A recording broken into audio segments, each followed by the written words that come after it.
please welcome 콜린프로서.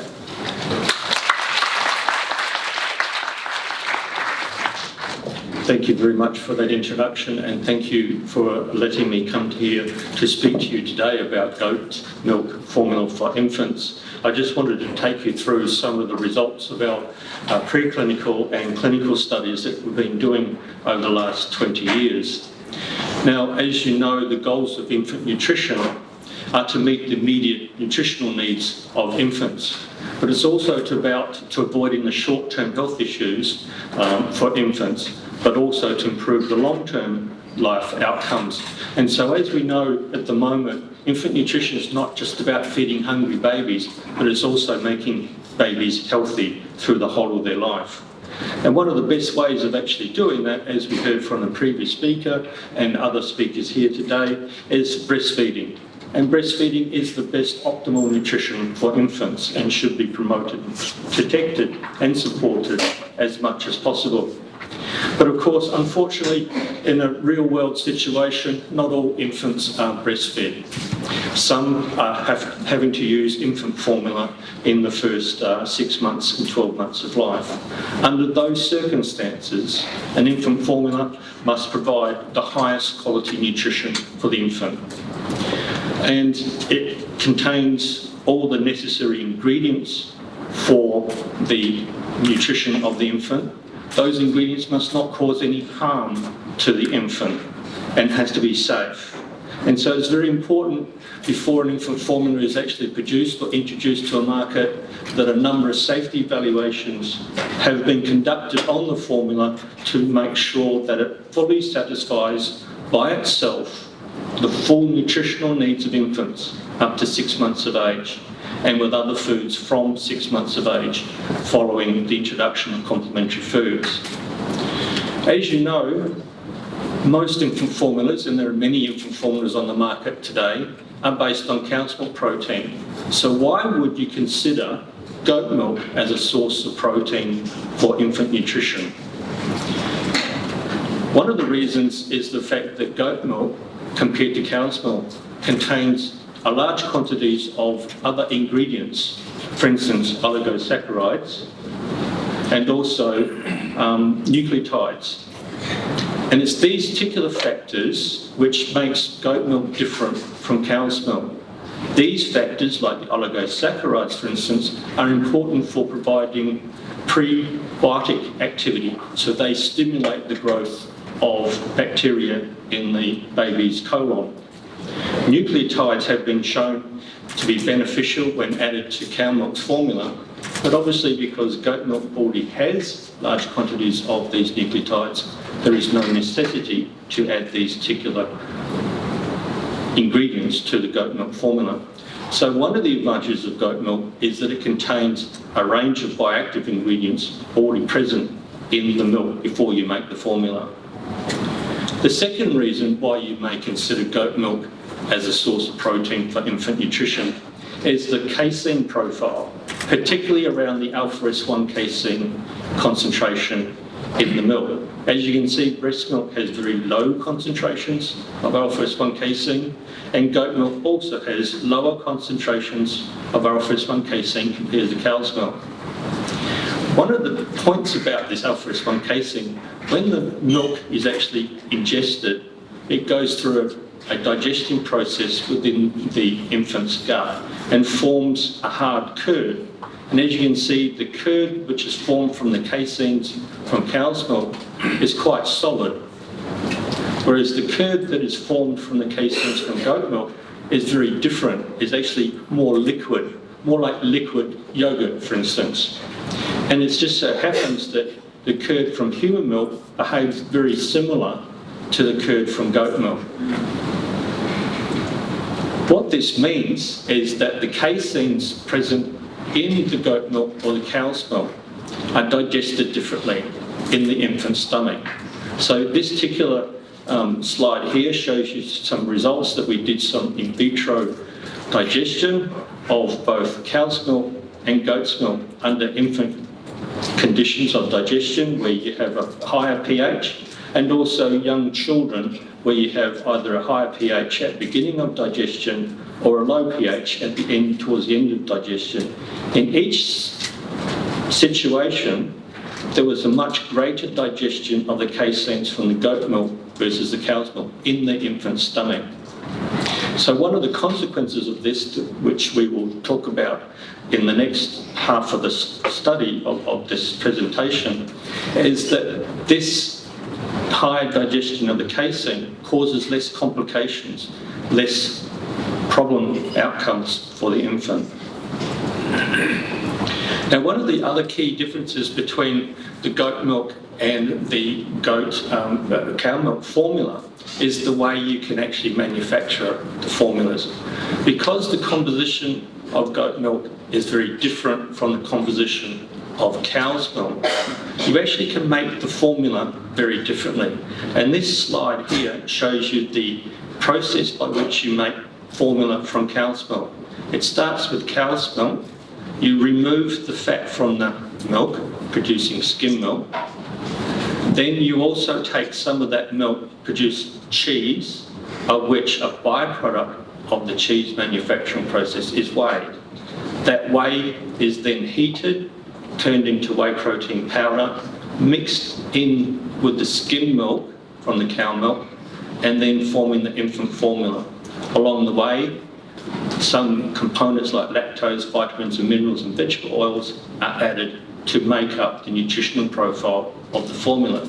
But as you can see, because the composition of goat milk is different from the composition of cow's milk, there is no necessity to go through this rather complicated process.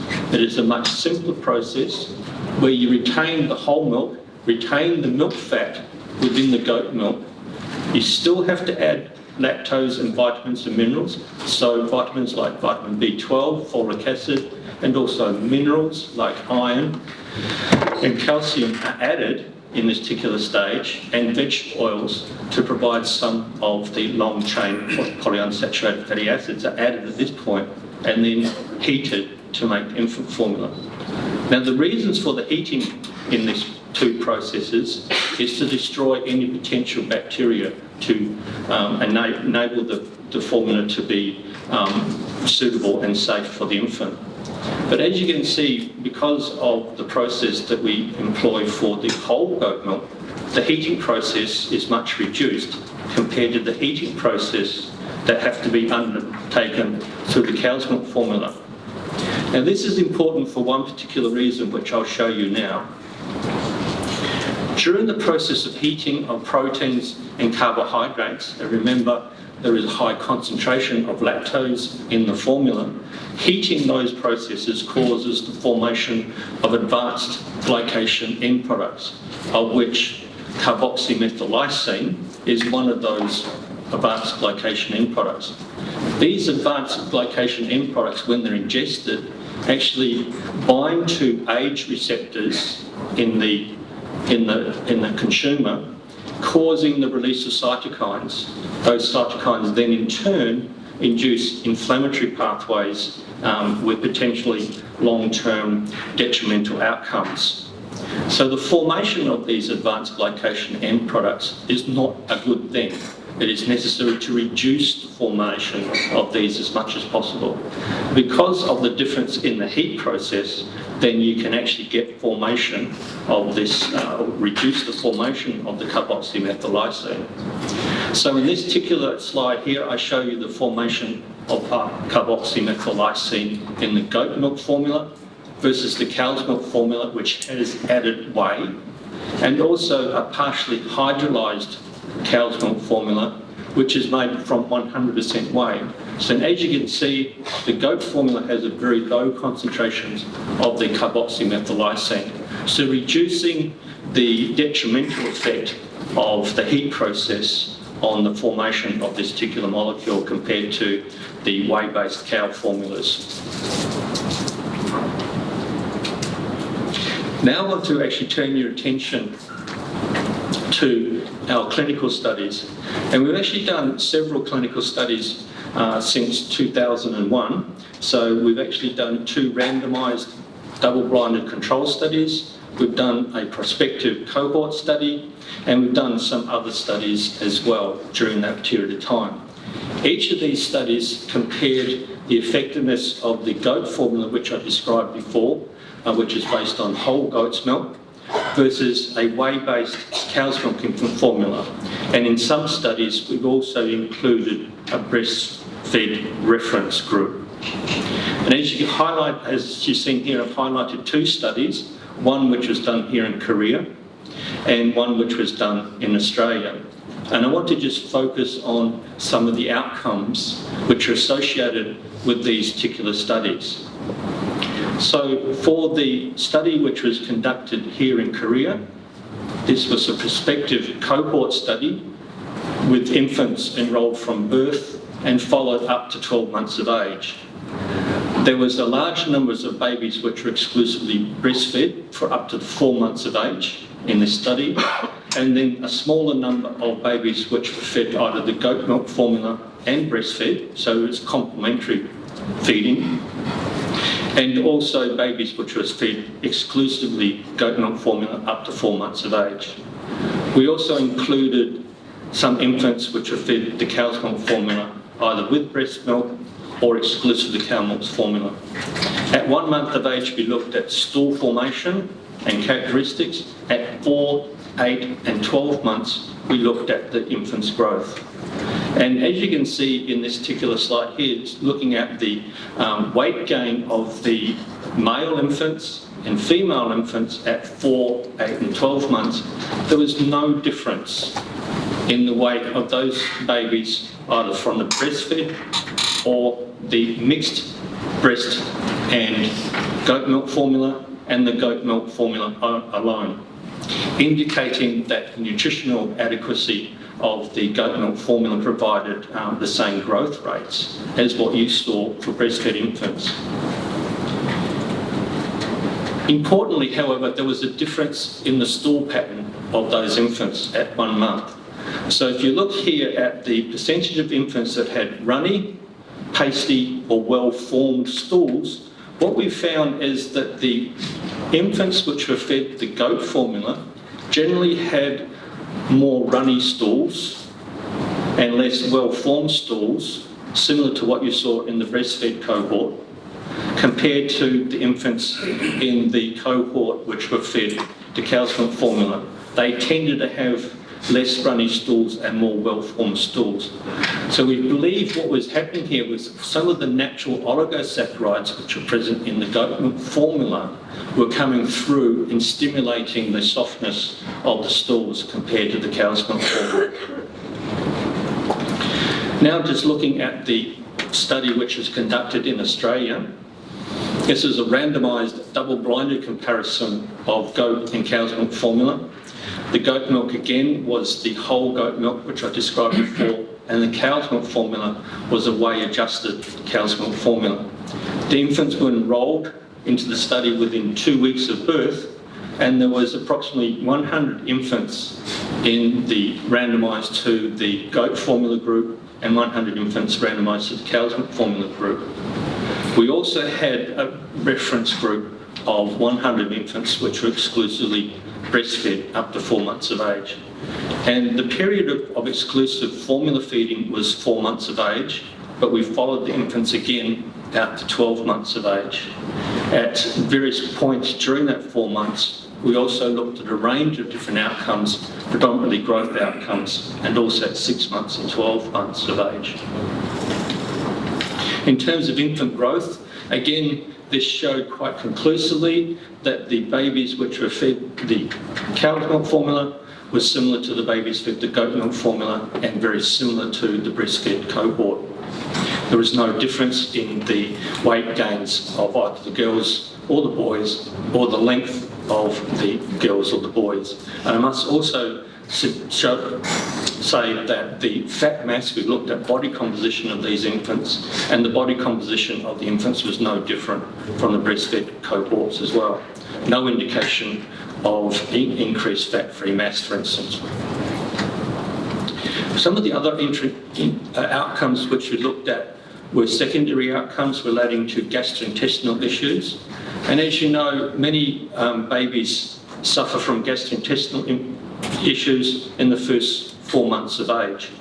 So we asked the mother how many times they noticed the baby was having upset stomachs, diarrhoea or vomiting in the first 4 months of age when the babies were fed exclusively the formulas or they were exclusively breastfed. And as you can see, the incident rates or the event rate of these particular problems in the cohort that was actually provided the goat infant formula was lower compared to what you saw in the cow's milk formula. So there were fewer incidences of gastrointestinal symptoms in those first 4 months of age. Following the period of exclusive formula feeding, when solids were introduced, then the event rate for gastrointestinal symptoms increased for all feeding groups, which is probably related to the introduction of the solids in infants' diet at that particular point in time. So the key thing here is that the gastrointestinal incidences were reflecting the actual digestion of the caseins, which, as I mentioned before, higher casein digestion in the gastric compartment from the caseins from goat milk versus the caseins from cow's milk. The other interesting thing that we looked at was incidence of eczema, and this was measured by a SCORAD system, which actually provides a score between 0 and 100 for the severity of the eczema symptoms. And when we looked at all the infants that had a SCORAD above 10, which means that it was a non-trivial eczema symptom, what we found that is particularly at 6 months of age, there was a significantly lower incidence of eczema for the infants which were fed the goat milk formula compared to the infants fed the cow's milk formula. By 12 months of age, the actual incidence of eczema was reduced in the cow's milk formula and also the breastfed formula group. But what we found was there's a significantly less incidence of eczema at that 6 months of age. When we did some further statistical analysis of the data and adjusting for the family history of eczema, as you know, if the child comes from a parent with eczema or a child comes from a family with a sibling which has eczema, then the child normally has a greater risk of developing eczema in the first 12 months of age.